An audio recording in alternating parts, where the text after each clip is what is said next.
interview with Professor Bill Sullivan. Thank you so much. I do want to read on the back of his book. It says about the author.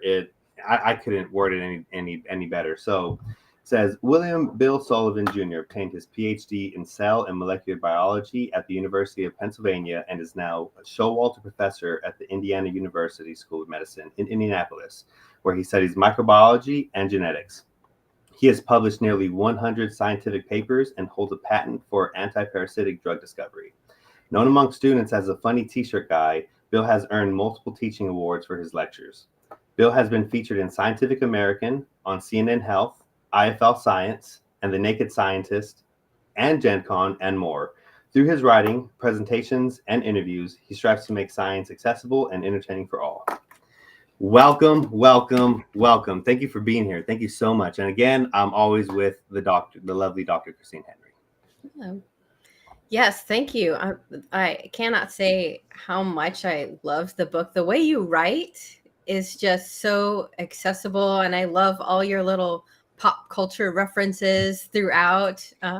It made me laugh, and I really hope I'm sure you're so busy with the research, but I hope you write another book because it was just so well written. Yeah, and what's interesting is I actually recommend your book to a lot of my clients because it really helps take the stigma out of dealing with mental health issues. And so many clients, it's just really kind of made them kind of take a sigh of relief to see, all these trauma things. That's not my fault, that there could be intergenerational trauma or ADHD or addiction issues. So I don't know if you realize that you've had that effect for so many people of giving them that broader context. Yeah, well, first I want to thank both of you so much for having me on the program today. It's a real thrill to be here. I am truly honored by the comments that you're making about the book. And you kind of hit the nail on the head. That's exactly what I was going for with the kind of, yes, it's a legitimate science book, but to make it much more palatable, I put in plenty of pop culture references and news events that people can really relate to and latch on to. And that's kind of been one of my theories with respect to educating folks about some of these complex principles. And I think who doesn't want to learn more about themselves or how other people behave? So it's a great topic, and I'm glad both of you have embraced it and captured the message I was trying to send. And Christine, your point about trying to destigmatize some of these mental health issues, everything from obesity to addiction, and so on. That is probably the most rewarding experience that has come out of this book. I simply wanted to educate people about it, but I've had many people on shows and interviews or book signings come up and literally say how it changed their lives, which really was a tremendous surprise to me. To know that it had that kind of impact just made it all the more rewarding. So yeah, that's fantastic, and I'm so happy that you were able to capture that through reading the book. And thank you so much for recommending it. Mm-hmm. No, I just seen, depression symptoms reduce just because that stigma is gone and they understand. So I work with a lot of neurodivergent individuals, ADHD, autism, and so some of that stuff, that's their brain and the way it's wired.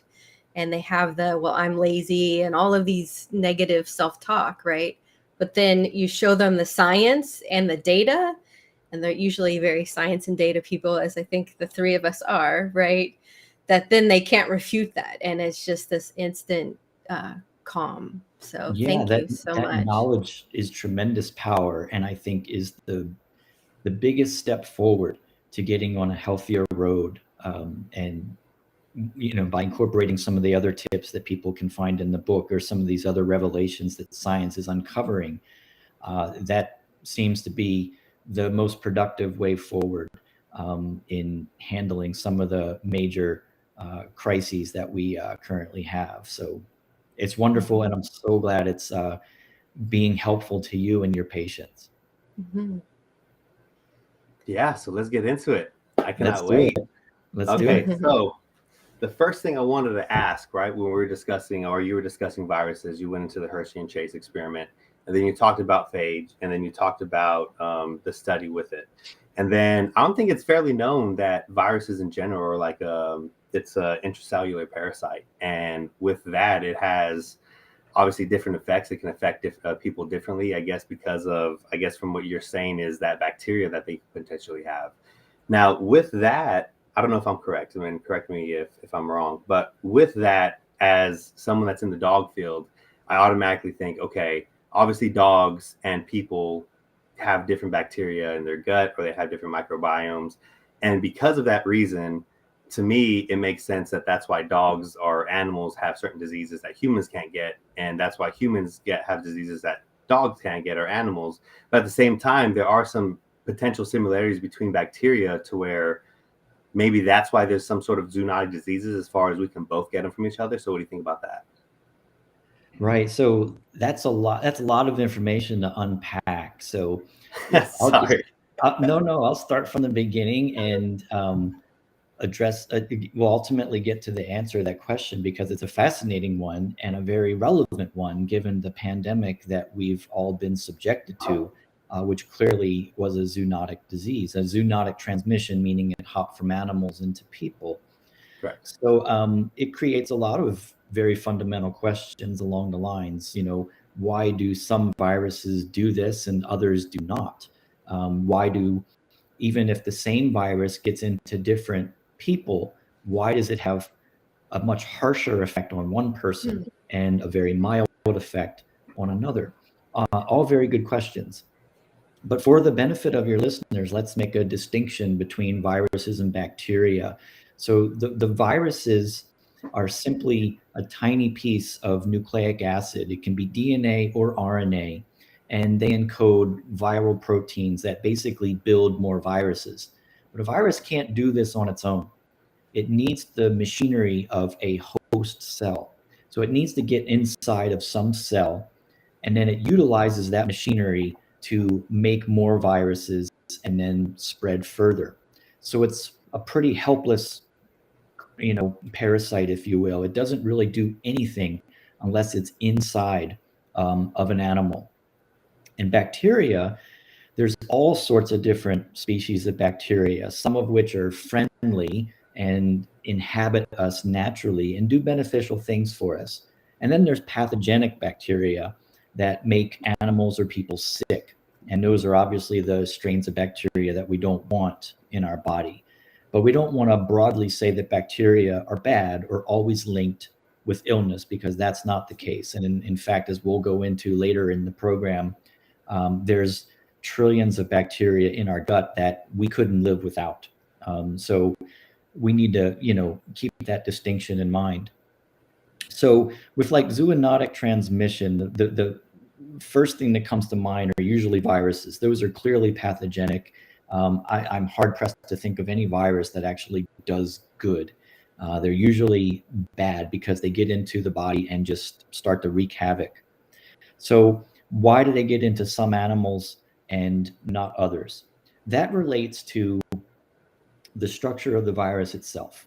This little piece of DNA or RNA is surrounded by a little bubble that is comprised of these lipids, these little fat molecules, and it kind of forms a membrane around the virus.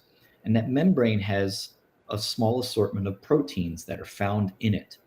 And those proteins will stick to the host cells that it invades. And they're very specific reactions. So a virus has a protein on its surface, on its coat, that allows it to gain entry into the host cell that it infects. And these are very specific, almost like lock and key mechanisms. So if it gets into one type of animal, one type of cell and one type of animal, it doesn't mean it's going to get into all types of cells in all animals. It's a really specific reaction. So we'll take the coronavirus, for example. It gains entry into its host proteins through this spike protein that everyone has heard about by now. This is a protein on the virus surface that allows it to unlock like endothelial cells and get inside. And it arose out of bats. Okay, the coronaviruses and bats have a long history together, and there's a lot of circulating coronavirus family members in bats. So they pretty much have been restricted to bats, but it turns out that in some cases, that spike protein not only works in bats, but also worked in people, okay, or at least some segment of the population. And that's just because the key happened to work in both places. And that's how the virus jumps from one species to the other. We've seen the same thing with like swine flu. This is an influenza virus that is quite distinct from a coronavirus, but the principle is the same. It infects pigs and can make them quite sick, but when humans come in proximity with that pig, the virus can jump from the pig into humans. The other component of the question I wanted to address was, why do some people get sick more than others? That also relates to the types of proteins they have on their cells. So sometimes that spike protein, going back to the coronavirus, it might work really well on some people, but other people have a different type of receptor on their cells through genetic variation, and that key doesn't work quite as well. So the efficiency of the infection is much lower in those people who are more or less immune to the virus. The virus just isn't getting inside very well. The second component to that question is the immune response. Some people have different immune responses than others. It's tempting to say some people have a better immune system than others, but that's a little inaccurate. Of course. It's different. Your immune system might be really good against battling coronavirus, but it might be really bad against some other virus. You really don't know. And someone who struggles against coronavirus may have an immune system that's really good at some other virus. That's what evolution does. It shuffles the deck the best that it can, creates as much variation within the population so that if a virus does leap from bats into humans, there's always going to be some fraction of the population who is better equipped to deal with it than others. That helps preserve the species. And that's all based off of, I'm sorry, go ahead. I was gonna say, and how much does gut bacteria play into all of that in immunity? Yeah, great question. And that is still in its infancy. We're still learning about the gut microbe immune response axis, but there's clearly a component to it. And we see this in experiments that I think we might talk about later on, in that when we do these so-called microbial transplantations, so when we transfer intestinal bacteria from one individual, one animal into another, you can see differences in the immune response. Quick related experiment that came out just a year ago, there are some people who respond to cancer chemotherapy better than others. Okay, everyone knows that. So someone got the wild idea that maybe the microbiome is involved in this.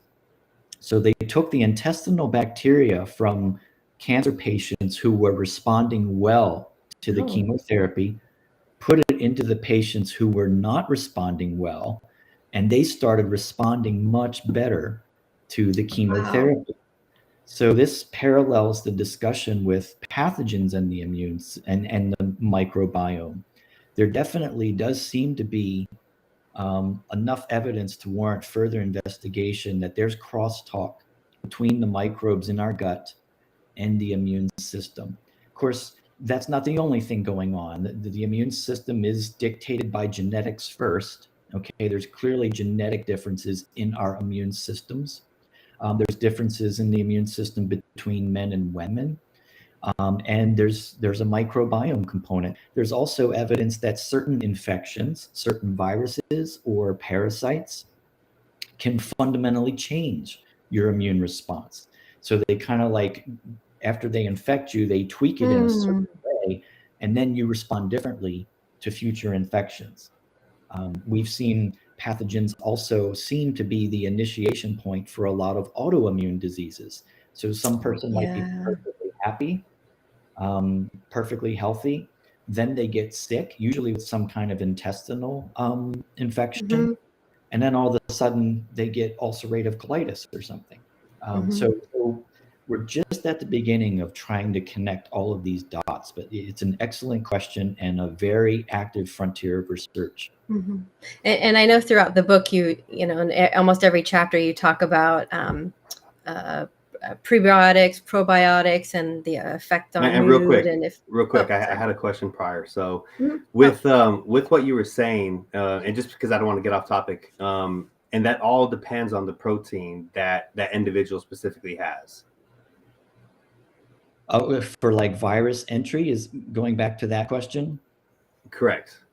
Yeah, So, and that's when it question. comes to males, they have different proteins. Females have different proteins, and it all depends on how much they have to either based off the severity. That's what you're saying, right? Well, they could. In terms of immune systems between men and women, that might be hormonally driven. So women Okay. tend to have a stronger immune system than men. So they tend to not Wow. get sick, or they're not down for the count as long. I know this from personal experience. I was gonna And say that makes so that's why much they're sense. like, yeah, If I get men are a babies. There's if science. I There's get a science behind it, cold, ladies. I'm just like, I'm going to the basement. I'm binge watching some TV. Don't bother me. I'm going to need a week to recover. My wife, she gets a cold and it's like nothing. I'm like, what? I feel like such a wuss. But there's actually a lot of science to support that women have a stronger immune system. Wow. It's Good. probably related to the fact that they have different chromosome configurations. Men are a little shortchanged because we have a Y chromosome, which is not as doesn't have as many backup genes as another X chromosome does. Now there is a trade-off. Because of that more robust immune response in women, they tend to be more prone to autoimmune diseases because their immune system's a little Oh, hypercharged. So that Interesting. creates a predisposition for autoimmune disease. And that's why you and, see like lupus, for example, much more common in women than men. mhm. Wow. So there's trade-offs. And I think autoimmune issues are such a hard thing to diagnose. I have so many clients who go doctor after doctor and they can't figure it out. Or someone discovers they have Lyme, right? Have been exposed to that it's such a challenge. It certainly is. It's not usually the first thing that comes to mind, but I agree with you. It should be on the radar much more often than it is. Mhm. Wow. All right, Dr. Henry. Sorry. Go ahead with your question. Oh, I was just wondering if you could talk a little bit more about the difference of probiotics and prebiotics, because in reading the chapters, my thought is like, why aren't we all like, putting this into our daily life? And I know you talked about the difficulties with, nutrition and changing diet as far as in the obesity chapter. So, even though good nutrition is like the ultimate way, that there's all these reasons why that might be Mhm. hard for people. But if you could take a minute and just talk about probiotics and prebiotics and maybe why it's not so easy, it is just grabbing a prebiotic off the shelf at Walgreens and No, sure, Christine. That's a fantastic question. And I'm sure it's on the minds of anyone who's read the book because the yeah. book talks extensively about the power of the microbiome. And there's many other books out there saying the same thing. So it's very tempting to come to the conclusion that maybe I should start popping some probiotics that claim to get me a healthy gut. In principle, I can certainly understand that compulsion, but there's some items there that give me pause because what many people don't realize, which is kind of surprising, is that the probiotic market, just like vitamins and other supplements, is not regulated by the government. There's absolutely zero regulation. So the manufacturers of these products do not have to do any formal testing of their product, which means you can't be 100% sure that you're getting the bacteria that they are claiming. You can't be 100% sure of the colony forming units, which is basically the amount of bacteria. There's not been any clinical trials done on that particular product and the claims that they're making on the bottle. So consumers really need to keep that in mind before they start throwing a whole bunch of money at these companies for a product that they don't have to prove works. That would give me great hesitation before purchasing not just probiotics, but any product that makes a claim where they weren't required to prove it. Okay, if I'm going to give you a lot of money, I want to be shown the evidence that it works, and our government is not requiring that of these companies. So you need to keep that in mind. And if you want to pursue probiotics, I would talk to your physician about it, because there are some issues that may be related to drug interactions or other medical conditions. So you want to keep that in mind too. I generally just don't like to tell people to go buy stuff, even though it's on the shelf and over the counter and would imply that it's safe. Without regulation, they're not subject to safety trials either. So you simply don't, there's so many black boxes. You want to do this in conjunction with a consultation with a healthcare professional, your doctor, and he or she can probably recommend some of the more trusted names that might be out there in terms of which probiotics you should consider taking. So that's my precaution, my disclaimer about the probiotics. And there's also a lot of mixed science. So the clinical trials that have been done, some of these probiotic formulations seem to work. The effects are usually pretty modest, and some of them don't work at all. And this could be because they're different formulations, they're different doses. And by formulations, I mean different species of bacteria. You know, we have hundreds of different bacteria in our guts, and we have very few ideas on which ones do what and what products they're making that are conferring a certain effect. So there's just so many open questions that we don't know, that I think it's premature to just start medicating yourself with these products. Didn't you say there was like 3 pounds of it in us or something? 3 pounds of bacteria in your gut, which is the same weight as your brain. Okay. Yeah. So that's why some scientists call the bacteria in your gut, the microbiome or the microbiota, your second brain, because it literally weighs the same. And as maybe we'll talk about some examples later on, as science is finding out, they do a lot of things that the brain might do. They make serotonin, for example. Actually, they make 90% serotonin, which is crazy because that's a neurotransmitter that regulates mood in the brain. So I don't mean to jump ahead here because I know we'll get to those. I want to finish answering Christine's questions, because now that I raised all these questions about probiotics, I don't want people to despair. There's still very healthy ways that you can change your microbiome without that worry or without the questions that you're going to achieve a certain effect, and that's through prebiotics. For those who don't know, prebiotics are essentially what you eat to make probiotics naturally. So this is taking advantage of the natural processes in your body, but just eating the right foods. So what science knows so far about maintaining a healthy gut microbiome is eating a lot more plant-based material, primarily for the fiber.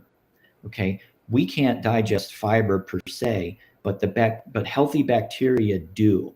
And when they break fiber down, it makes these metabolites, these little products that line the gut and put up a protective barrier so that a lot of the toxins and junk that's in the gut that your body's eventually getting rid of don't leak out into the body. It's called leaky gut syndrome. Yeah. Sounds nasty. It is nasty because a lot of the molecules that leak out cause inflammation and other immune disorders. So you really don't want a leaky gut.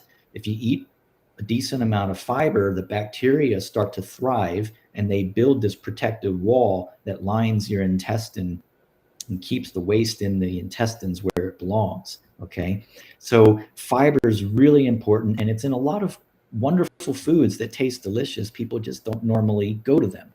So instead of the chocolate candy bar, eat a piece of fruit. You know, you'll satisfy your sweet tooth craving, but you'll get a lot of fiber. Other fermented vegetables also have been shown time and time again to confer a really good effect on the microbiome. And this is because they contain a lot of bacteria already, that a diverse assortment of bacteria, which can help propagate a healthy microbiome. So some of these products are like kimchi, Oh, okay. sauerkraut, Mhm. any of these fermented foods, pickles, Mm. things like that. They contain bacteria species already that Mm. once you get them inside your gut, if you continue eating that sort of diet, they're going to thrive and confer wonderful benefits on your health. So we were talking about serotonin a minute ago. One of the key things for that is to maintain a healthy microbiome. And one of the key products of a healthy microbiome is the diversity of bacteria. So the more diversified you are with, especially your fruits and vegetables, your nuts and your seeds, your fermented foods, you eat a lot more of those things, you're going to have a much healthier gut. And I would imagine your mental health is going to increase because of that. You're going to be much more mentally healthy because your neurotransmitters get thrown out of whack on the highly processed diets that are full of sugar, salt, and fat. Those kill the diversity of your microbiome, and that's going to destroy the chemicals that these healthy bacteria make for a normal, good state of mental health. So I don't mean to endanger Christine's line of work, but I believe a lot of people would benefit on a mental health level, would benefit from just incorporating a better diet and exercise into their lives. Yeah. It'll probably be better than any medicine we could currently prescribe. Unfortunately, mostly the Western way of life, our diet is just complete garbage, and we Mhm. don't exercise for the most part. We don't move around as much. So yeah, I'm not trying to like put credence behind the Paleolithic diet per se, but we do have to keep in mind that we've evolved over eons of time to be eating natural foods, natural ingredients. We have not evolved to eat these highly processed meals that we consume on a regular basis today. Our bodies just aren't designed to tolerate those, and we suffer mental and physical health issues because of it. Now, I know someone, Beverly, commented about autism, and I work with a lot of autistic individuals. And in the book, I know you talk about the study with the the gut health and autism. And I was curious if you've gotten pushback kind of from autistic community. And I know you didn't say that it will cure autism or whatever, but early on, even with ADHD and red dyes and all these things, that parents were given that guidance that if you just alter their diet, that this will kind of cure the ADHD or cure the autism. I don't know if you have any thoughts on that, or if you've had anybody make comments on that for you. And to piggyback on that, so I also have an autistic son, and he went through ABA therapy when I believe he was like 2, almost 3. And one of the things that they recommended was a probiotic. And whenever we put him on that, when I say it was a substantial difference, it was a substantial difference, to where that's when I really started learning about gut bacteria and the effects on everything that you're talking about. And it was truly wonderful. We had the absolute best results, and he ended up graduating a lot earlier. And now he's in public education. So just to piggyback off of that, I mean, I am a believer in that. So yeah, it's a good question. Yeah, I haven't received any pushback. In fact, on the contrary, I've gotten a lot of good feedback because Yeah. prior to recent times, autistic children or kids that are on the spectrum, the parents shouldered a lot of that blame. They thought it was something that they did. They thought it was something or that they didn't do. They're so-called, like from the 50s and 60s, the Hmm. refrigerator moms, these Yeah. old moms who were accused of not giving their children enough love, and that's why they were on the spectrum, is not true. This is a biologically based issue. So I've received some praise or thanks for removing the blame, from these parents who were suffering already. They didn't need to go through this additional layer of suffering because there's no evidence to support that their parental behavior gave rise to the autism or putting their child on the spectrum somewhere. Now, Anthony, you raise an interesting point in that there's a spectrum, right? So there's going to be some children who are on the autism extreme end, and then others who just kind of have like shades of autism, if you will, or certain behaviors. And there could be some relief that comes from a probiotic. We certainly don't want to dismiss that. And if it's working for you, I say continue it, fantastic. Yeah. But there are documented studies that have been done in autistic children where probiotics don't do anything. So I don't want people to be misled that this is going to be a cure-all. Fair point. It's probably just not a one-size-fits-all. Yeah, I think that's the piece. I think that people, at least my clients and people in the autistic community, get concerned about, of like, it's a cure, right? I do agree that I'm sure that, better gut bacteria helps mental health for everybody, and maybe in particular, autistic folks or ADHD folks. But I think early on it was like, especially with ADHD, is like remove red dye and, all these dyes, and then your kid won't be ADHD. And right, as you talk about in the book, like there's so much neurology behind that proper diet does help, but doesn't cure. Yeah. That's right. And that's exactly what some of these probiotic studies, a lot of them have actually focused on alleviating depression. And the ones that do work, it's usually a very small effect, but it's real, and it could be noticeable. So it's something that warrants further investigation. Don't want to write it off. And if it's working for you, great. No need to continue it. Like Christine says, it's just, we don't want to broadcast this message that if you do this one thing, it's probably going to make all the difference in the world. Because then someone goes and tries it and it doesn't work, and it just makes a bad situation worse.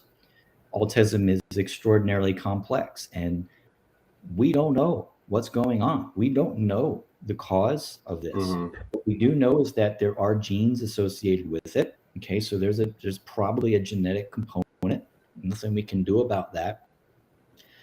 There's probably a environmental component. And there's been all sorts of culprits identified, everything from the forever chemicals, the endocrine disruptors in the environment, the microbiome, bad diet. And the hormones effects, like you talked about that in utero. Yeah. I wanted to get into that next. Yeah. And who knows, some of those might be right. Some of them might be wrong. It might be a cluster of things. I imagine the most sensible explanation is you have a certain genetic predisposition, you encounter something in the environment, and bam, that makes you the unlucky victim of this condition. And no one could have seen it coming because we don't have all the, we don't even know what the puzzle looks like, and we're still trying to put it together. But what I do know, the current state of the science, to the best of my understanding, is that, with this mix of genetic and environmental components, the brain gets wired in a different way. And correct.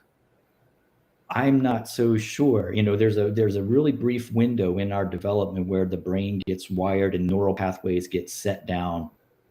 And there's probably, I don't want to say there's nothing we can do to change that later in life. I do think there's some flexibility there and some therapeutic techniques that can be really useful tools. But yeah, once that brain kind of solidifies and those neural pathways are in place, it seems to be pretty difficult to change.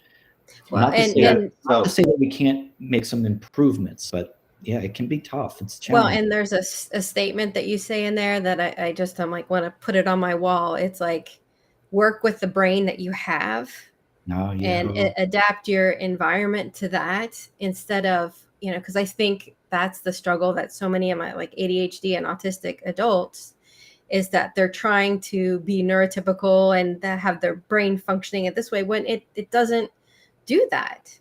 So Yeah, and with us being on that topic, you have a really amazing saying where, or I don't know if it's you or somebody else, I might be getting it mixed up, but they say genetics are the keys to the piano, and the environment is the song, and that's going into epigenetics, correct? So Yeah. with that, as a canine behaviorist, I'm very big on the experience between that developmental phase, just for that reason.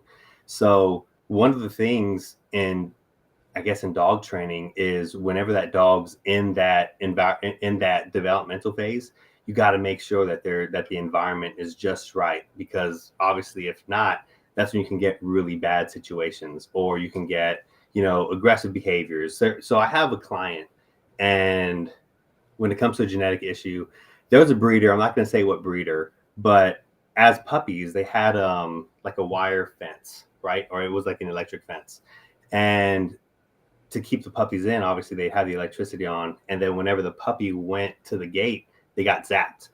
And then, as like how you talk about later on in the book, that experience created like kind of like a DNA scar or an environment scar. And then now every time that dog approaches a fence, or every time it hears another dog yelp, or every time that they have some sort of feelings, it creates a trigger, and that trigger creates a really bad outcome. Now, I remember that in the book you made this comparison. I mean, there's multiple studies in the book, everybody. You guys should definitely check it out. There is two experiences or experiments. One, you talk about mice with, my client, she's like, learned behavior. Yeah, exactly. So it is a learned behavior. Now, one of the experiments that you talked about was the twin mice, and the experiment and the different environment are how one mice had yellow hair and the other one didn't, or one mouse was obese, the other one wasn't. But then you were like, they're literally a replica of each other. Why is that? And sometimes it created an outcome. Sometimes there was something that was passed. And I thought it was really fascinating how, in regards to that aspect, you were saying in a pretty much like an area of famine, or whenever the baby's in the womb. yeah. When the baby's in the womb, pretty much it's already being Trained, created to live in that environment. So when it's created to live in that environment, that's where you get them to where they eat food and their body naturally absorbs more calories, or they naturally absorb more bad nutrition, because they're already made to be like, hey, we don't know if we're going to get this again, so we got to do more. But nowadays, because of how bad the food is, or because of how accessible it is, that's where people get diabetes and obesity and so on and so forth. So that's when you did like the gut extraction. And so, I mean, I could talk about this all day, so I'm sorry if I'm going on a tangent, if I went into like 5 different things, but I think in that aspect, the epigenetic portion is so fascinating. Yeah, and so epigenetics is great. I mean, it's such an exciting science. Go ahead, Christine. Yeah, I was just saying, it's so helpful with the intergenerational trauma for people to understand, right? Exactly what Anthony was talking about, how because of your grandmother's trauma that they went through, that the study you cited, right, didn't just affect the children, it affected the grandchildren, right? So like genetic change, fascinating. Yeah, it would explain a lot of unexplained behavioral patterns that go through generations but don't seem to have the clearest genetic link in the world. So yeah, I think for the benefit of your listeners, Anthony, I can discuss what epigenetics is and how it works. I would love that. Yes. And then get into some of the transgenerational experiments that Christine's alluding to, because those are fascinating. But I'll say up front that those are highly controversial areas in the field of genetics. I think a lot of scientists are very resistant to the fact that something can be passed from one generation to the next that doesn't involve genes per se. Well, especially motion based, right? Motion or learned, Yeah. or dietary. There's a dogma out there with Darwinian evolution, which is very difficult to challenge. Okay, I don't see it as a challenge to Darwinianism. I see it as kind of a helpful corollary to it. And maybe after we explain, that'll make sense to some of the listeners. So what is epigenetics? The word literally means, when you break it down into its roots, beyond the gene. Okay, so everyone is probably familiar that genes are little segments of chromosomes that get passed down from parents into their children. You get 50% of your DNA from mom, 50% from dad. And those genes are basically the recipe, if you will, that build the creature. Okay, it's the genetic instructions that give rise to the individual, and it explains the differences between men, women, me, Anthony, all of our physical characteristics, and as we're finding out today, many of our personality and behaviors too have a genetic component. And that's not to say that they're 100% genes. There's a strong environmental component as well. But we can't dismiss the fact that we come kind of preloaded with these apps. We come preloaded with these genes that are going to predispose us into certain directions. So that's what genes do. They're very powerful. Like you said, Anthony, that phrase I like to say a lot. They're like the piano keys, okay? But they're not everything. The environment comes along and plays that piano, and there's many different environments. So even though you're born with a certain strict set of piano keys, there's lots of different songs that can be played.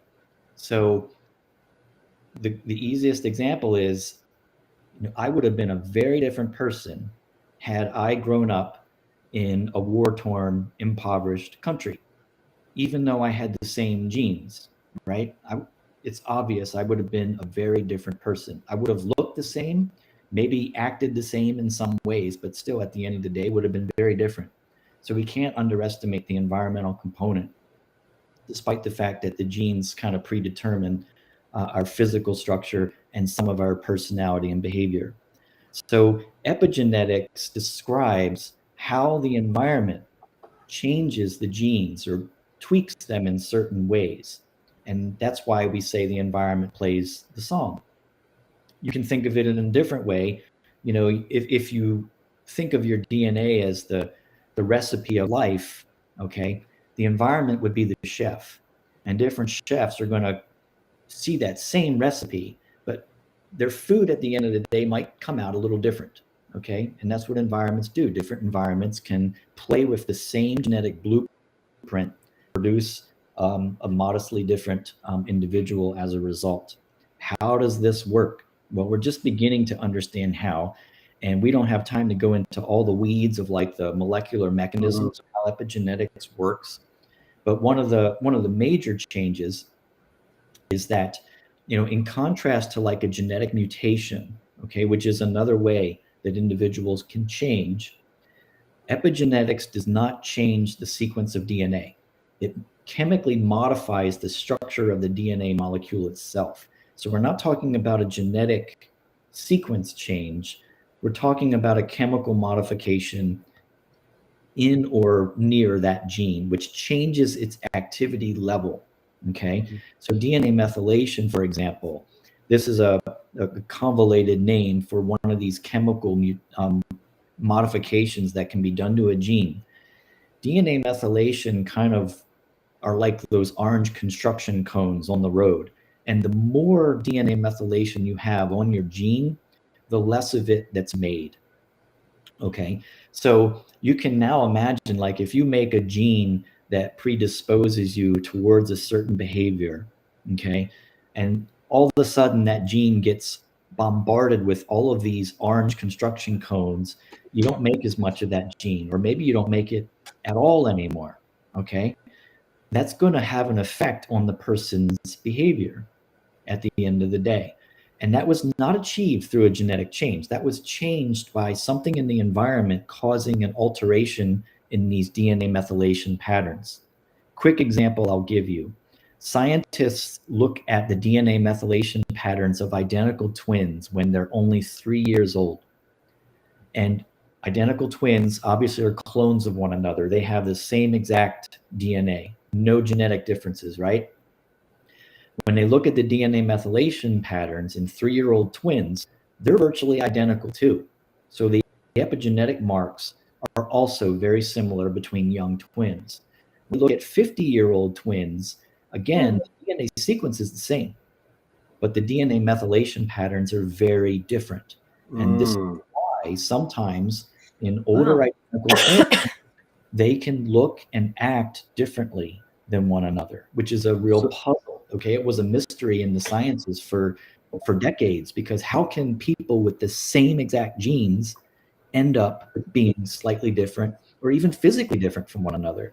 And it's because there's nuances in the environments they encounter which epigenetically change those genes and give rise to differences.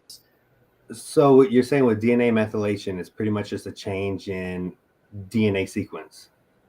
No, it's not a change in DNA sequence. The DNA sequence stays the same, okay? What happens is DNA methylation is like this little chemical structure that can be put on top that gene, okay, or placed in it. And it decreases the activity of that gene. Genes need to be turned on, off, okay? They're like a volume knob. They can be turned up or down. And the more the gene is active, the more it makes a certain protein, and that protein can have an effect on your biology. But if that So is it a chemical change? Yeah, it's like a chemical change on the DNA molecule itself, but it's not a change in the DNA sequence. And this is where the controversy comes in, because DNA sequences are heritable, okay? You get that DNA recipe from your mom and dad. That's unquestionably inheritable. That's Darwinism, okay? Some scientists claim that the DNA methylation marks that accumulate on certain genes can also be inherited. And that's where the controversy comes in, because the science is mixed. In some studies, they do seem to be heritable, but in other studies, they seem to be erased, and you start again with like a blank slate on the DNA. And then there's other studies that says for most genes, they get erased, but for some, they do not. And like I alluded to, without going into a whole bunch of very complex molecular biology, there's other epigenetic mechanisms besides DNA methylation. Okay, just a real quick example. There's these little pieces of RNA that can also regulate genes epigenetically. And those can be inherited because sperm and egg are packed with those little RNAs, and they get passed on. So even if DNA methylation marks kind of get wiped clean, those little pieces of RNA are still in the gametes. And this is partly explaining why that, you're probably familiar with the studies I talked about in the book. Men who eat a lot of junk food, or men who do cocaine or other hard drugs, when they have a child, particularly a daughter for some reason, that daughter seems to be highly prone to breast cancer, much more than the average population. And there's no family history on the mother's side or the father's side. It came through these epigenetically inherited molecules that were in the dad's sperm because he had this unhealthy lifestyle. So we're starting to see these sorts of experiments. We can see the correlations coming out, and now we're trying to attach a mechanism to it. But at the end of the day, what this is telling us is that, usually when there's an issue with a baby, the mom gets the blame. That should not be the case. There's things going on in the father that could affect the quality of that sperm, which could affect the welfare of that child. And this is changing the paradigm of people who are thinking about having children, and how you really need to start implementing a healthy lifestyle, both for mom and dad, which would be also shooting off alarm bells in everybody, because you came into this world preloaded based on behaviors that your mom and dad did, things that you had no control over. And yet when people have issues, we're very quick to blame them. and their character, right? And it Oh, could have been the sorry, behavior Jay. of the mom and dad that kind of epigenetically programmed them to be at a disadvantage in a certain aspect of life. So we got to be really, you know, I don't enjoy or advocate putting blame on people anymore. Let's just figure out what happened, and get this knowledge. What the science is basically telling us, to wrap the story up real quick, is that at the end of the day, both mom and dad have to start living more healthier lives to give their baby the best chance in the world. Yes. Can you Now, say? Oh, sorry. Go ahead, Anthony. no, I was going to do the same thing, but I was going to talk about there's a really famous murderer who ended up defeating the criminal justice system just based off of that. I think it was like the first time it ever happened. So I think it's a really interesting. I think it's a very interesting story that I wanted to share with people. So there was, and correct me if I'm wrong, Professor. I think you talked about it's the MAO-A, right? To where that's called the warrior gene, and with that, it creates violent behavior and it creates intermittent rage disorder. Now, this guy, because of his epigenetics or because of the developmental phase, he ended up, I guess, getting some genetic testing. And with that testing, it showed that he had a lack of it.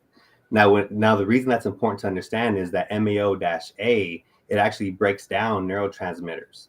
Now, when it breaks down those neurotransmitters, or when you don't have it, doesn't break it down, that's what creates all that extra aggression and that rage and so on and so forth. But because they were able to prove that he lacked it and it was something that he couldn't control, he actually got off the case of murder. Really fascinating. Yeah, you're referring to the case of Bradley Waldrop. This Yes. happened in 2009.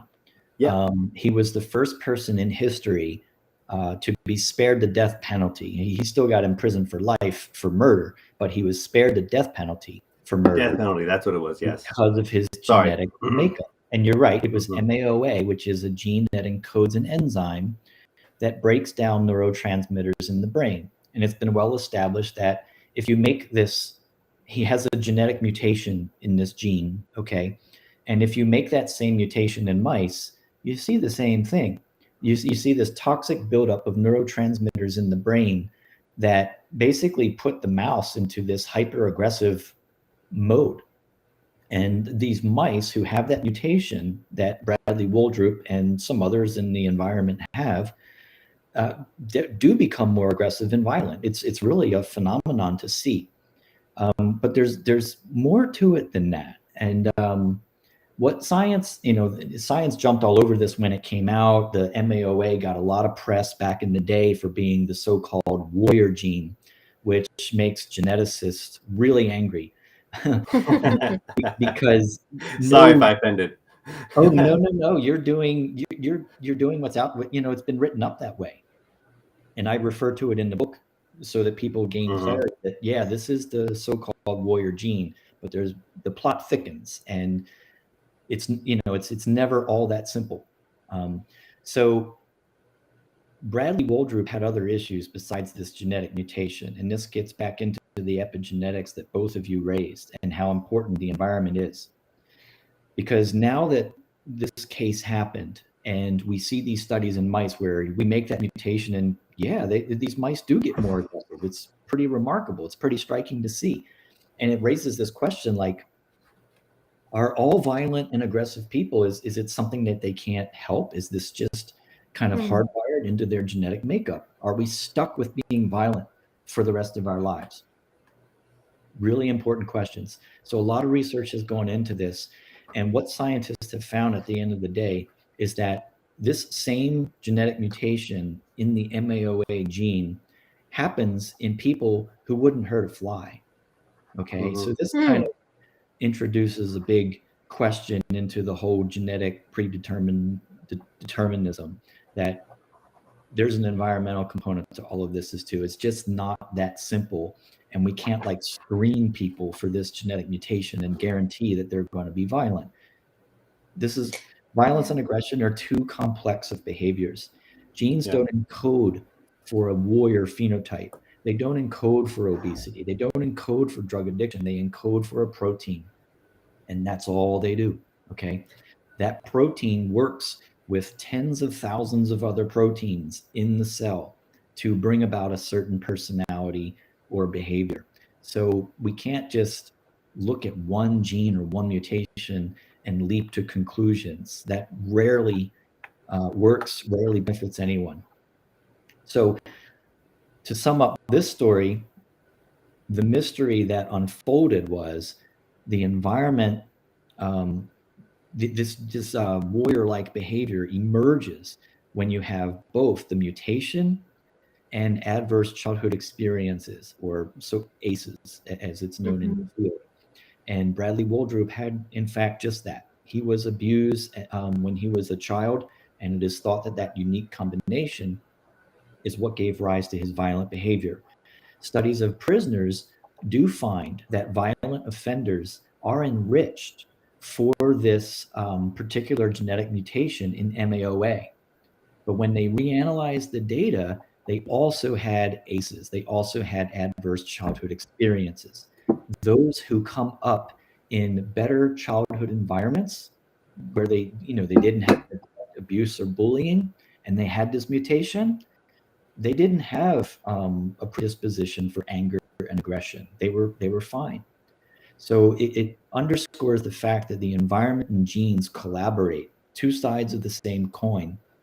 And it goes back to some of what Christine said earlier. How do we benefit from this knowledge moving forward? We can't control what sort of genetic mutations we inherit, but we do have a good degree of control over our environment.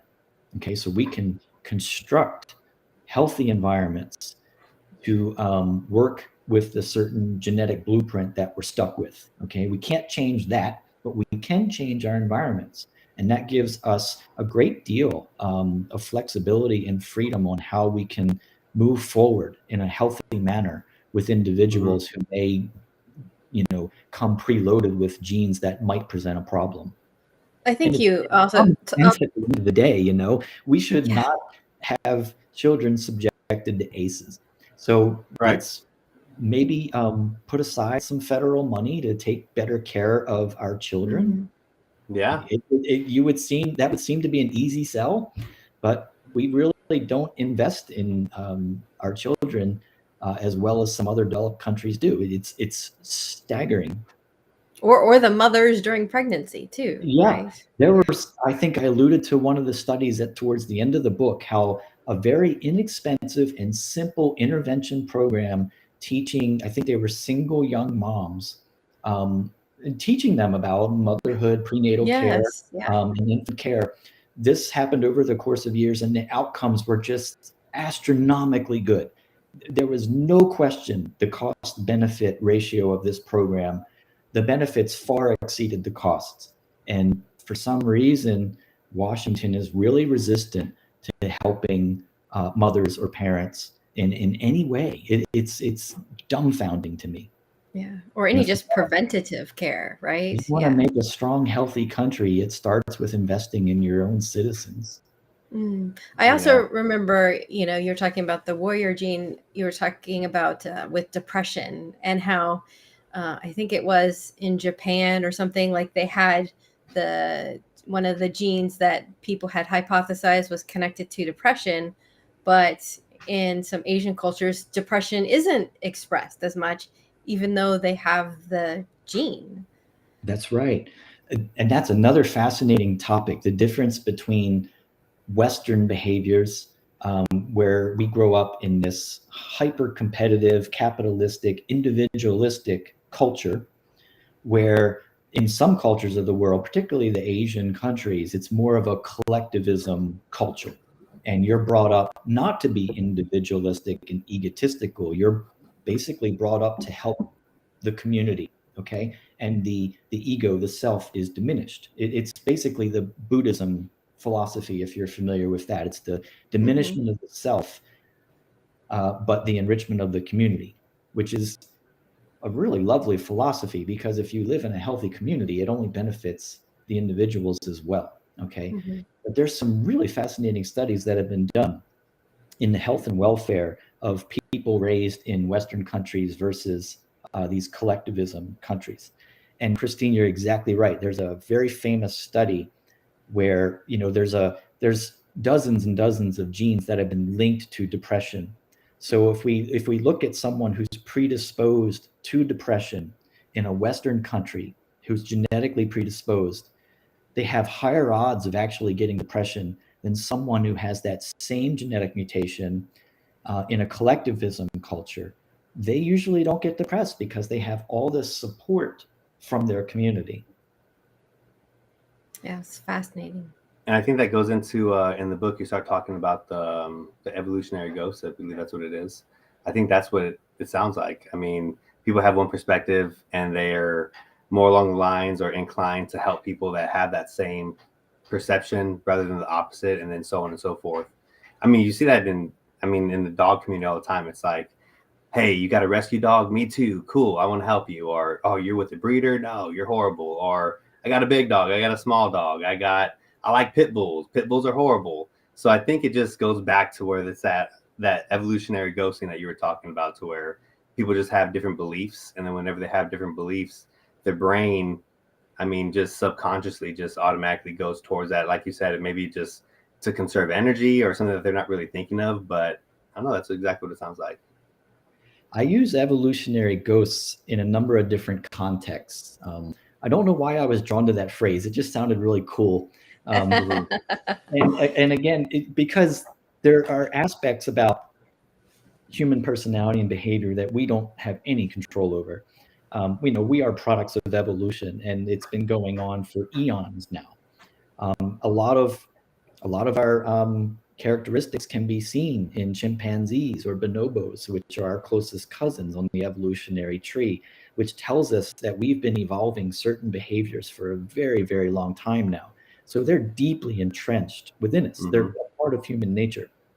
So I say that we're haunted by these evolutionary ghosts because, again, we're kind of born preloaded with certain, certain quirks, okay, that I would call them certain psychological quirks that the brain does.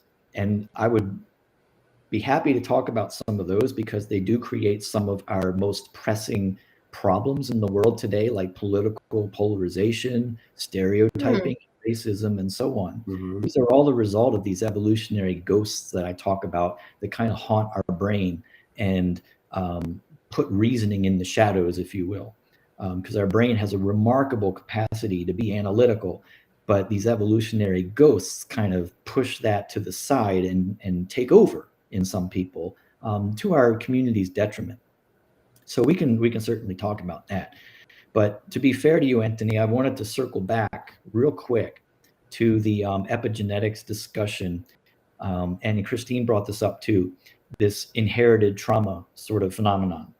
Yeah. So if you don't mind, I'd like to describe the experiment, the classic experiment that showed evidence of what we call transgenerational epigenetic inheritance.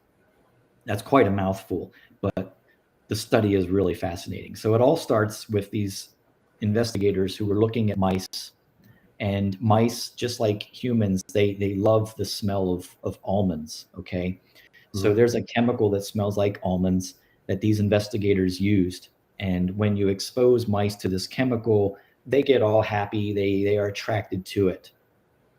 So then the investigators decided that once they exposed these mice to this almond scented chemical, they would deliver a mild shock to the mouse, okay? And this quickly became a learned behavior that when I smell almonds, I'm going to get shocked. So I'm going to run away from that smell. I'm going to be afraid of it. So basically what these scientists did was they instilled a new instinct into these mice and made them unnaturally afraid of the smell of almonds. That's not too surprising. What is surprising is that when they mated these mice, the children were born afraid of the almond scent, which is remarkable because they've never got shocked. They've never seen their parents get shocked. It was like this behavior that their parents learned was suddenly inherited by the children. And then the grandchildren still preserved this behavior. The grandchildren of those mice were still afraid of the smell of almonds. Now, this behavior does eventually go away. It gets diluted out over the generations, but it was really unexpected to see a learned behavior get imprinted upon the progeny of those mice. It would be something like, I learned to play the piano. Why isn't my son born, knowing how to play the piano? That's kind of like what this is implying, right? These mice learn to become afraid of the smell of almonds, and their children are born afraid of that smell. How in the world does that work? It's obviously not a genetic mutation, okay? Genetic mutations just don't work that way. So people look to epigenetic explanations, and that's exactly what seems to be going on. And this is one of the few experiments that really compellingly suggests that some epigenetic modifications are heritable. And it raises the question, well, if we can see this in mice, and it's a pretty reproducible experiment, is there any evidence for it in humans? Great question. We can't put humans and human babies into a room and start doing these sorts of experiments. It's quite unethical. But we can look at historical records. And the most famous classical experiment cited in this type of study is the World War II famine that took place in the Netherlands. There was a blockade during World War II that starved a lot of individuals in Northern Europe. And during that time, people were pregnant and still having babies.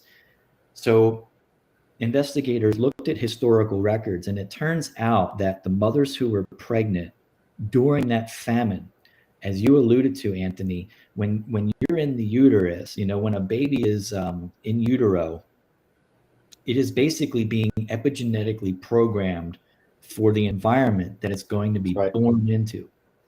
So these unborn babies were basically being epigenetically programmed to be born into a famine. And what does that mean? Well, it basically means their genes were tweaked to extract the maximum amount of calories out of a very low amount of food.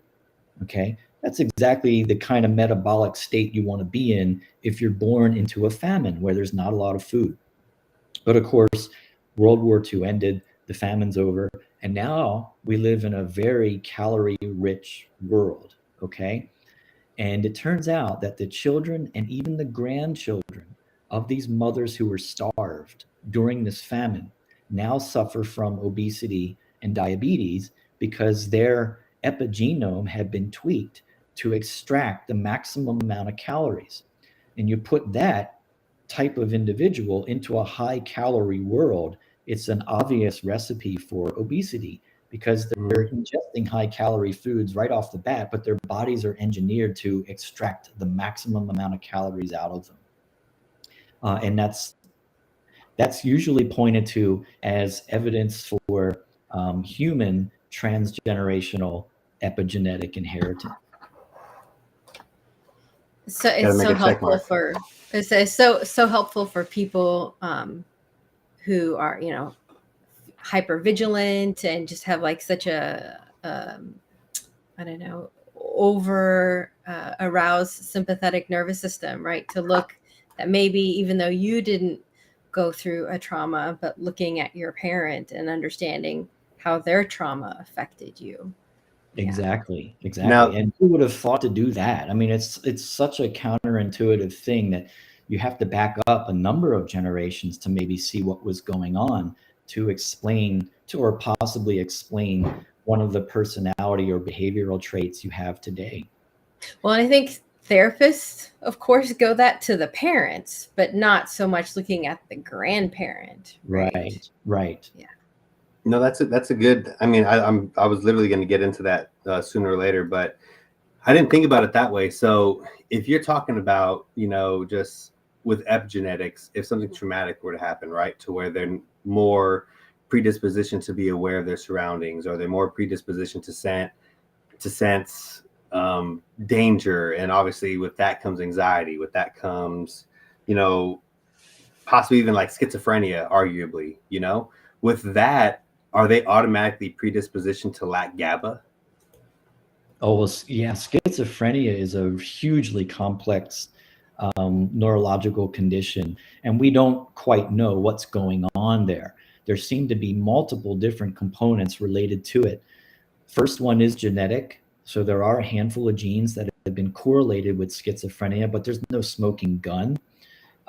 There's environmental components, and there's even an infectious component. So some viruses and the protozoan parasite Toxoplasma gondii, which my lab works on, has been strongly correlated with predisposing individuals to schizophrenia.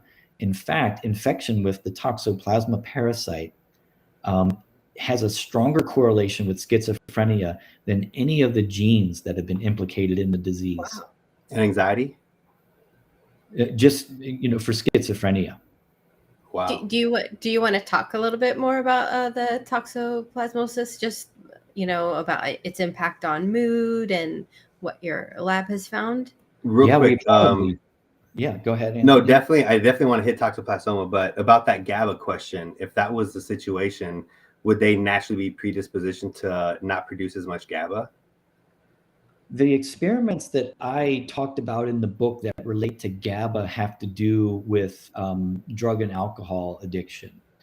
So GABA is a neurotransmitter that works in the brain, and it basically calms the brain down. It's what we call an inhibitory neurotransmitter. And what we find in individuals who are more prone to drug and alcohol addiction is that they have a hyperactive brain, which relates to genetic variations in their GABA neurotransmitter system. So GABA is not working properly. They have a hyperactive brain, and that hyperactive brain drives some people to alcohol because alcohol, the chemical structure of alcohol looks a lot like the GABA molecule and functions kind of in the same way to sedate the brain, to calm the brain down. So alcohol in many ways kind of replaces that deficiency for GABA in these individuals. The problem is alcohol is extremely addictive, and you need more and more of it as time goes by to achieve the same effect. So it's a really bad way to self-medicate, if you will, if you have a GABA deficiency. Other people, these GABA deficiencies in the hyperactive brain turn into ADHD or a loss of impulse control, things of that sort. Yeah, I know you mentioned so many of the genetic things that are with addiction that are similar in ADHD. It's so interesting looking. It makes sense that there's a high comorbidity with those two. Yeah, it does. And it all goes back to that seemingly single neurotransmitter pathway. As research goes on, I'm sure it's going to get more complex. But what stands out most obviously right now, and this was actually some work done at our institute at the IU School of Medicine, where we basically sequenced a whole bunch of genomes from individuals who suffered from alcoholism and then individuals who don't. Alcoholism is what most people don't realize is that it doesn't happen a lot. Given the number of people who imbibe, who ingest alcohol in their lives, which is probably just about everybody at some point, only about 10% of people go on to become alcoholics. So that's a fascinating biological question. What's the difference between these individuals? And by sequencing all of their genomes, what the investigators have found is that there's deficiencies in the GABA system in most of the people who suffer from alcoholism. Goes to the issue that Christine raised is, there's a genetic proclivity towards some of these conditions like ADHD or, impulse control, anxiety issues, or alcoholism. Mm-hmm. And then the cultural component too, right? I was just going to add that part to it. You got in before I was waiting did, for that. because those individuals gravitate towards certain activities based on their environment. So if they grow up in an environment where they either don't have access to alcohol, or it's strongly forbidden for whatever reason, or they're just not exposed to it, they're much less likely, obviously, to become an alcoholic, despite their genetic variations that predispose them in that regard. Yeah, or with overseas, the drinking age being lower too, and like the way that they're exposed to alcohol is not the same way that Americans are with alcohol, as far as getting drunk and overly consuming. It's, we have a glass of wine at dinner, and so just culturally, their understanding of alcohol is different. Yeah, that's a really good point. Mm-hmm. Wow. All right. So I would love to hear about toxoplasmosis. So I'm sorry to cut off like that. Oh yeah, No. no problem. So toxoplasma is a parasitic infection that we should definitely talk about, because most people are infected with it and they don't even know it. So toxoplasma is a single-celled parasite that has infected up to 1/3 of the world's population. So we're talking billions of people. They carry this parasite in their brain and they don't even know it. So that sounds like the premise of a good science fiction movie right there, but it's real, okay? And why has hardly anyone heard of this parasite? And that's because it really doesn't make you sick. It's very sneaky, and it has multiple routes of transmission, which means it can get into a human being through many different ways. One of the primary ways is through the cat. Unfortunately, the cat is the definitive host of this parasite, which means the cat is the only organism on the planet where the parasite undergoes the sexual stage of its life cycle. So the cat is basically going to excrete infectious parasitic particles into the litter box or the sandbox or the yard, wherever the cat goes to the bathroom.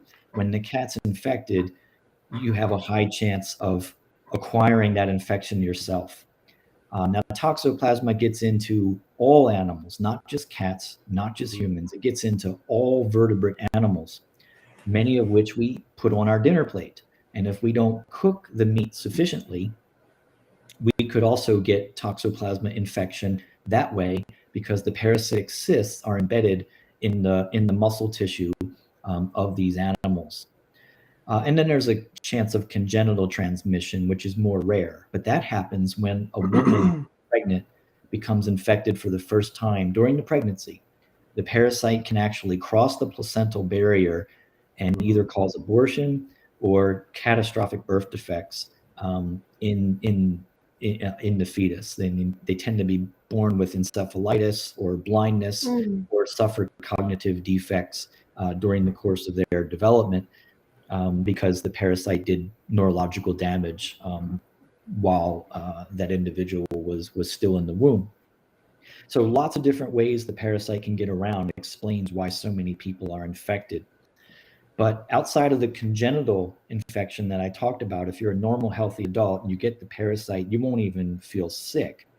Your immune system will control this parasite quite readily, but unfortunately, the immune system does not get rid of it. The parasite employs a very clever trick where, when it senses the immune system, it stops growing and develops into a tissue cyst. And these are primarily found in the brain, sometimes in the heart and skeletal muscle as well. But what that means at the end of the day is that if you were infected with toxoplasma at any point in your life, you now have hundreds, maybe thousands of these cysts in your brain tissue doing God knows what. And that brings us to Christine's inquiry about, is there an effect on personality and behavior because of this parasite? Well, let's go back to mouse models. Mice emulate infection very well, okay, because there's a really interesting evolutionary link here. When a mouse becomes infected with toxoplasma, it reacts just like humans. It might show a little bit of illness at day 7 or 8, but it gets better. And when you look at it later on, it seems perfectly healthy. It's happy and it's running around, eating fine, no loss of weight. But they're not normal anymore. This parasite has done something to their brain that makes them hypermodal. So they tend to move around a lot more than uninfected mice. They're more anxious and they take more risks. You expose them to stimuli that most mice are afraid of, but these infected mice have no fear. They're not afraid of these things anymore. And one of the more remarkable striking findings is they're not even afraid of cats. That's right. Okay. Oh, that's right. Yes, I remember that you talked about that in your book. So talk about a good premise for a science fiction movie. Remember, cats are the definitive host. The cats are where the parasite has sex. It's the organism it really wants to be in. It doesn't want to be in a mouse or a human. It wants to be in a cat. So if you're stuck in a mouse, what do? Well, you're in the brain. Maybe you can find a way to tweak that brain to be more readily eaten by the cat. And that's exactly what Toxoplasma has done over the course of evolution. It has somehow modified the rodent brain to make itself more prone to be eaten by a cat. And that's the way Toxoplasma gets back into the creature that it really wants to be in. And now, yeah, I'm sorry, go ahead. You're probably gonna beat me to it. Well, I was just going to add, it raises the question, Yeah. if you can do that to a mouse and billions of people are infected, what is this parasite doing to people? Fascinating question. And we're just beginning to look at it. The things that horror movies are made. Exactly. Now, this for is all my begging canine for go ahead. you know, a theatrical release of some kind. Yeah, and to make it even more interesting for all my canine people out there that are listening, and Professor Sullivan actually did an article for Yahoo News about this. So there's this really big thing going on right now. I think it was in Yellowstone Park, correct? That's right. To where wolves are actually shown to be infected by that. Now, the crazy thing about that is going back to the risk-taking behavior and all that. It's nine times out of 10 are a very high possibility whatever wolf is infected by that becomes leader of the pack. Now, whenever they become leader of the pack, they're the ones that are mostly responsible for reproduction, but essentially leading the pack to wherever he chooses or she chooses, right? Now, what's going on in Yellowstone Park is these wolves are actually invading panther dens.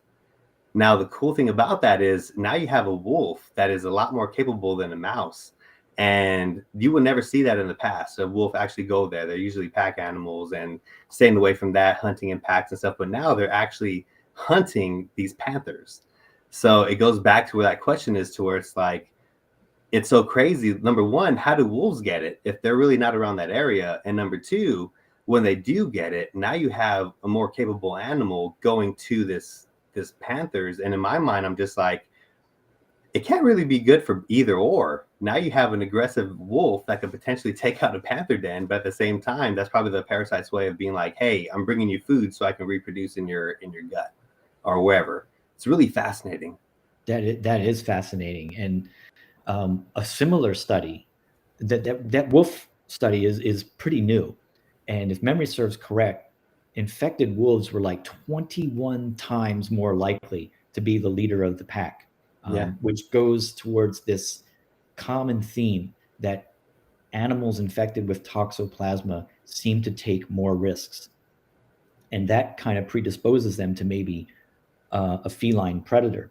A very similar study was done out in the field with, I think it was hyena cubs. Hyena cubs that were infected with Toxoplasma were also much more prone to being eaten by a cheetah. Whoa. Yeah, it's pretty remarkable. But studies like the wolf study and the hyena study are pretty rare because they're very difficult to do and they take quite a bit of time. But I'm really happy to see them coming out. And even though they're kind of confirming what laboratory studies have shown, it's always gratifying and important to validate those laboratory studies out in the field and to see them actually playing out in wildlife. But it all makes... Is it more attraction based? Like, I understand the whole risk taking behavior, but is it more attraction towards the cats or aggression towards the cats? Or are they submissive whenever they approach the cats? How does that work? That's a good question. And that was the leading line of thought early on. In fact, there was one famous paper that came out that said, not only are they unafraid of cats, they're actually attracted to them, maybe through the odor. That doesn't seem to be the case anymore, though. Additional experiments have come out that suggest that they are just general risk takers and they're unafraid of all stimuli, okay, not just cat-related stimuli. They're unafraid of everything.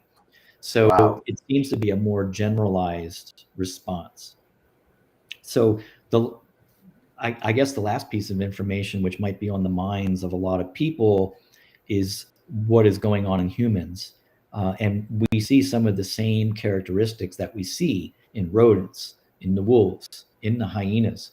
So in humans infected with chronic infection, and these are correlation studies, not causation, just correlation. So you got to take them with a grain of salt.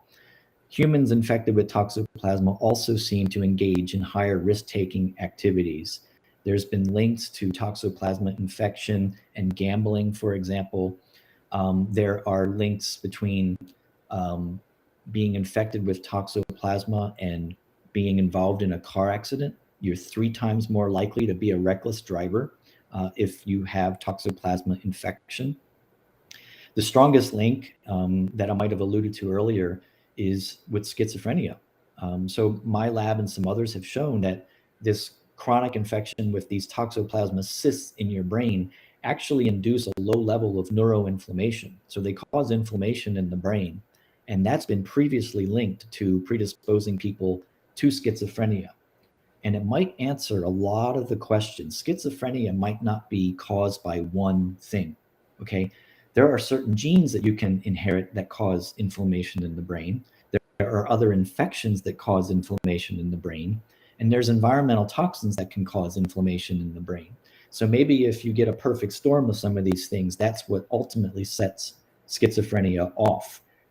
So that's, oh, and I think Christine mentioned this already too, rage disorder is also associated with toxoplasma infection, which is kind of similar to risk-taking and loss of impulse control. So pretty fascinating parasite, and my lab's been working very hard to try to identify new therapeutics that can get these cysts out of the brain.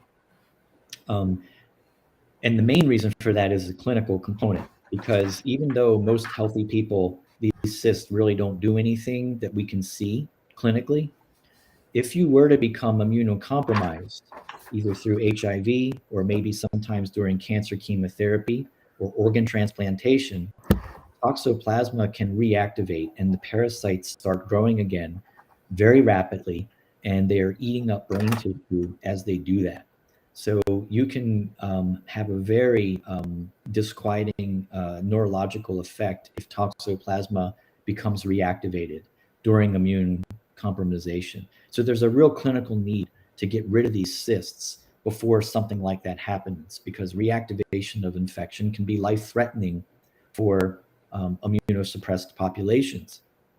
So we've been working very hard to try to identify drugs that can get rid of these cysts. But let's say we're successful in doing that, and then we treat someone with toxoplasmosis, all the cysts in their brain are cleared. Would we fundamentally change their behavior?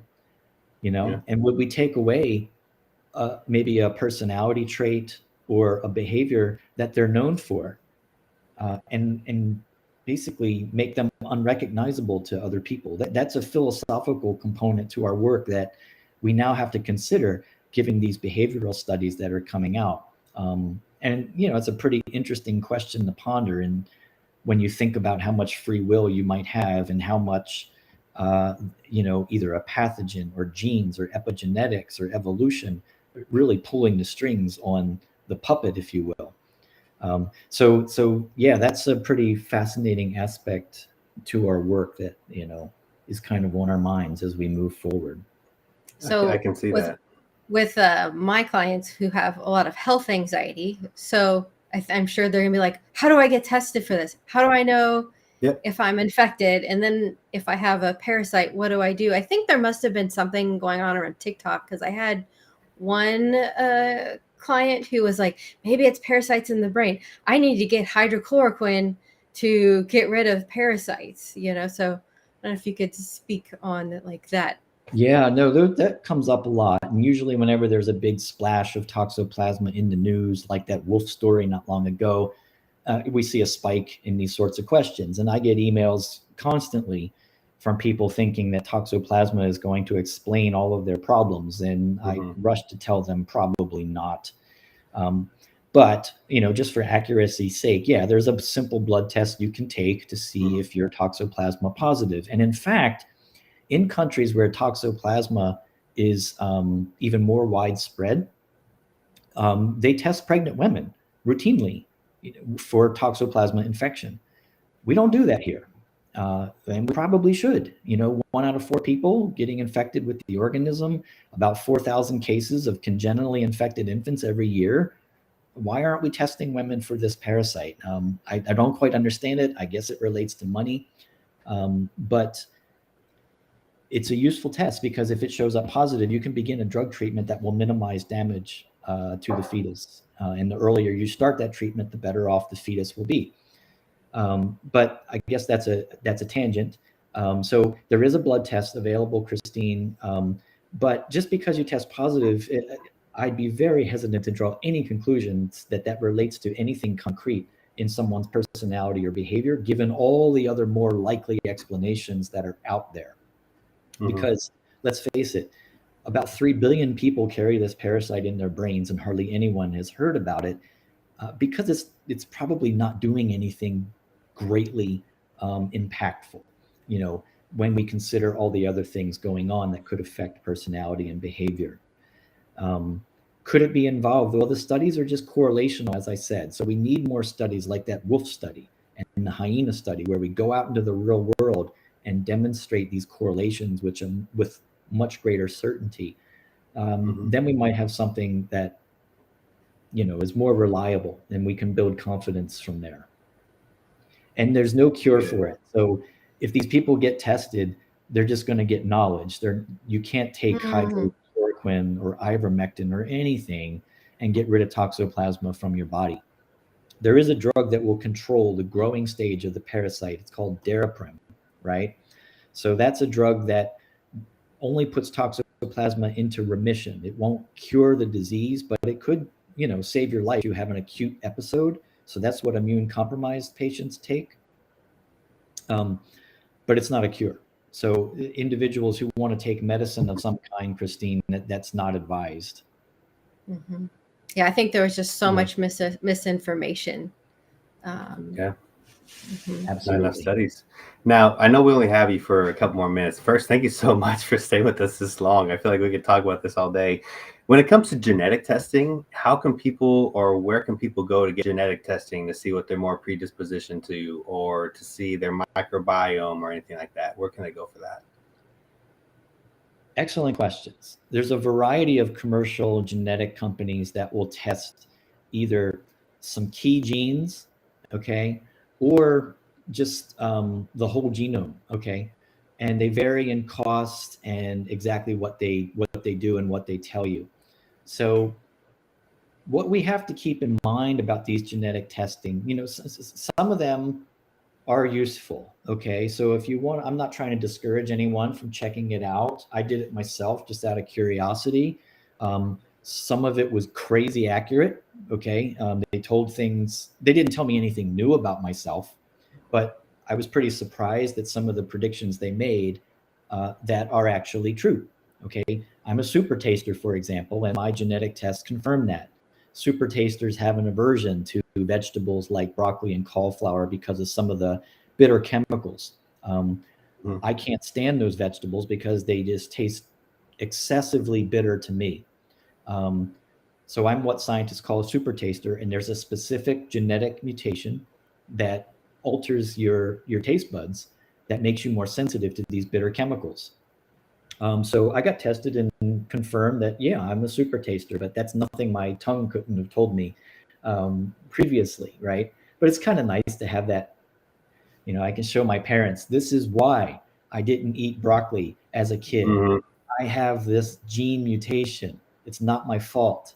So where'd you go to get tested? So yeah, that's one thing that was kind of cool, in a kind of neat sort of way.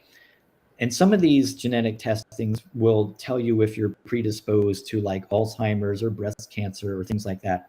And some of those can be accurate. I wouldn't look at those results without consulting with a genetic counselor or a physician, because, there are other genes that play into disease. It's rare that a disease is caused by one gene.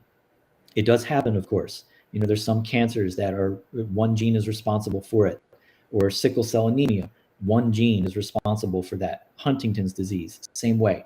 So there's a handful of diseases that are linked to just one gene or one genetic mutation. But the vast majority of diseases and all behaviors and personality traits involve thousands of different genes. So no genetic test is going to accurately tell you that you're an extrovert, okay, or that you're more conscientious, or you're going to be predisposed to violent behavior.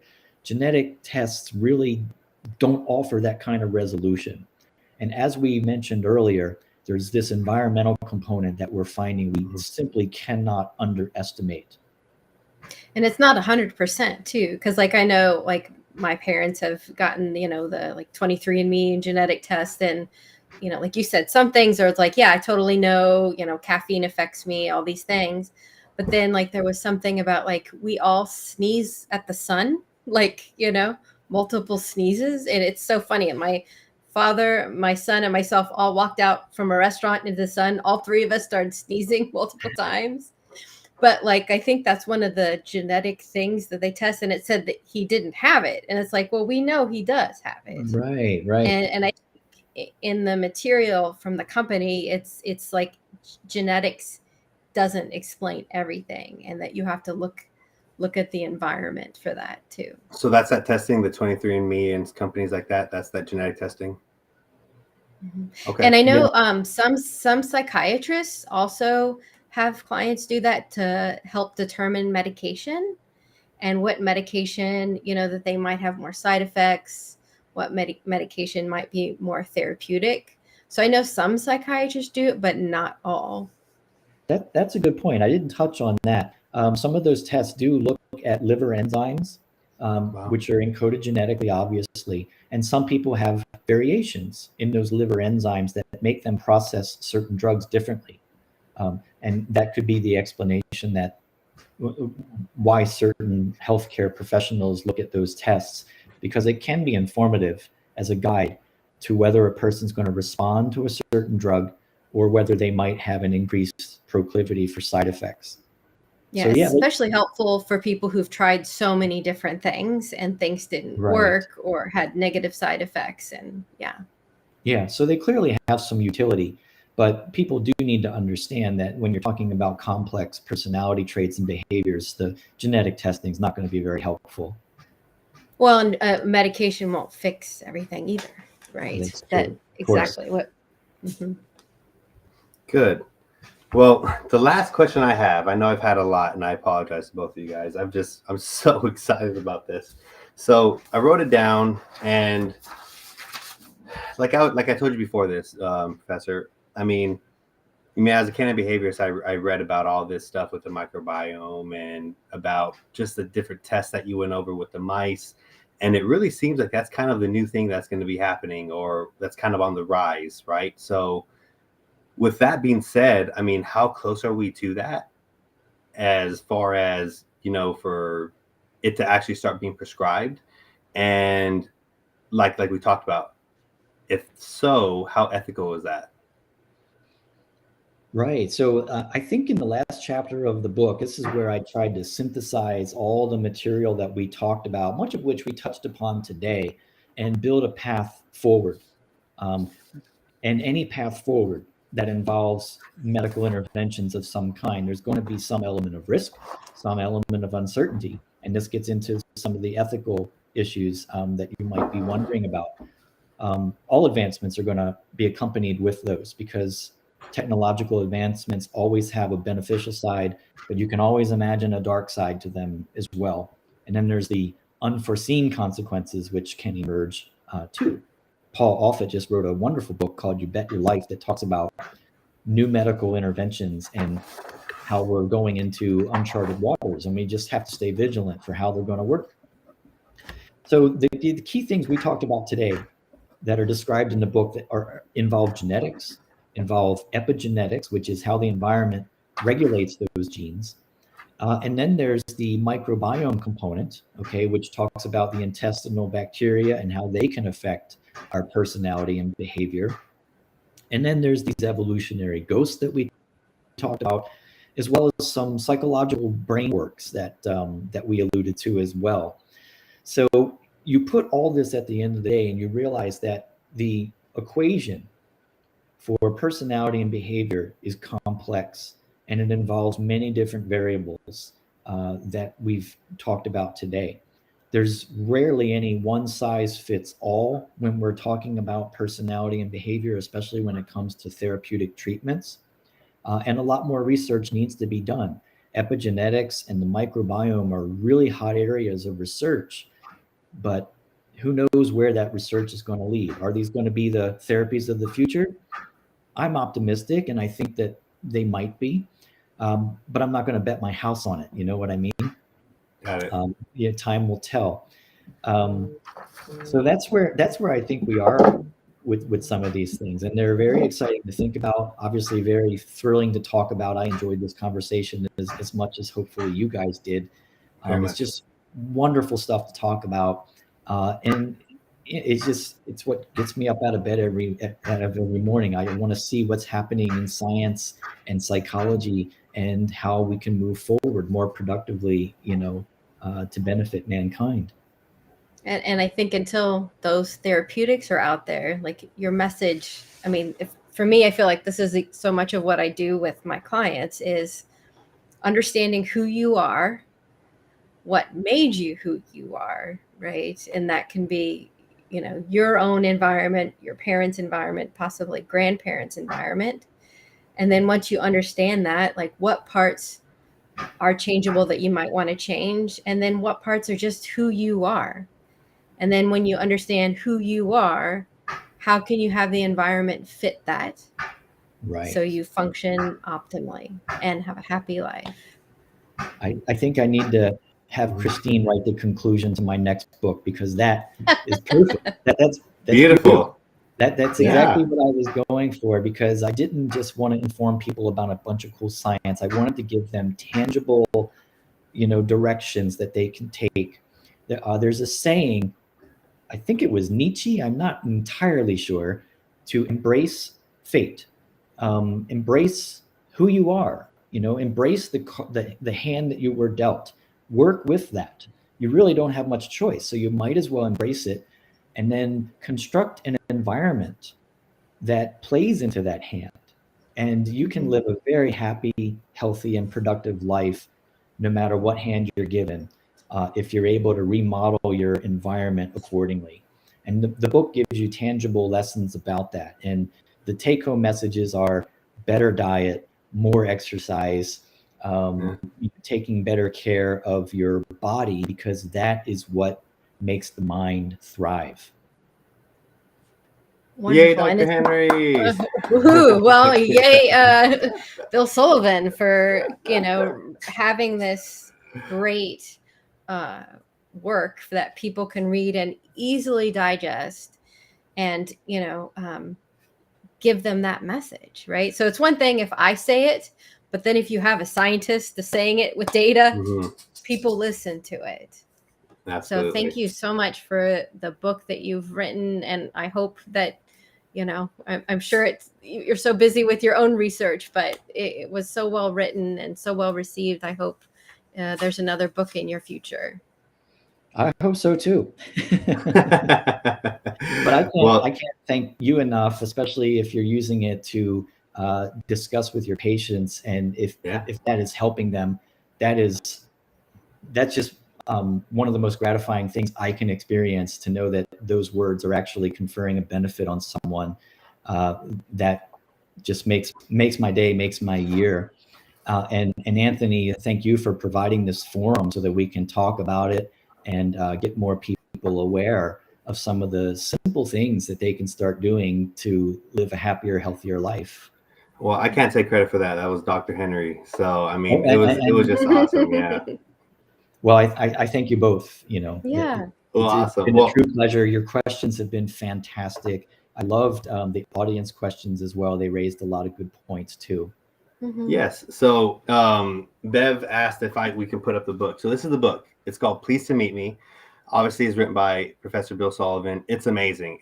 Like I said, what we just covered was not even close to what this book has. It's phenomenal. It tells you everything about yourself. And everyone, thank you so much for your engagement. Thank you, Bill, for your time. And yeah, do you have any more questions, Doctor? Nope, I think we're good. Great. Well, just stand by with us real quick after we end, Bill, if you can. And everybody, thank you so much. I really hope you enjoyed this. It was such a treat. And yeah, we'll catch you guys next time. So let me just say one more thing, Anthony. If your listeners want, I've been writing some articles that kind of update some of the things in the book. So if people want to take a look at those, they can go to authorBillSullivan.com. Author Bill Sullivan's all one word. They can check out some of the other articles I've written. And if they want a signed copy of the book, there is a contact email that they can use on that website. Anyone is free to contact me through that. I can send them a signed copy of the book. I'll be pleased to do that. Wonderful. Awesome. Yeah, sorry I didn't ask about that. But no, that's awesome. That's awesome. I'll probably be sending you a book. Yeah. Well, thanks so much for taking the time to, geek out with us today. And, my pleasure. We were so shocked when you wrote back and you said you'd come. We were just so amazed and so appreciative of your time. Oh, it's been a thrill for me. I love talking about these sorts of things. So I'll be happy to come back sometime in the future if you so desire. Yeah. Oh, absolutely. All right, everyone. Well, thank you so much. And again, Bill, just please stand by. And yeah, everybody, thank you for your interaction. And we hope you enjoyed it. Yeah, thanks. All right.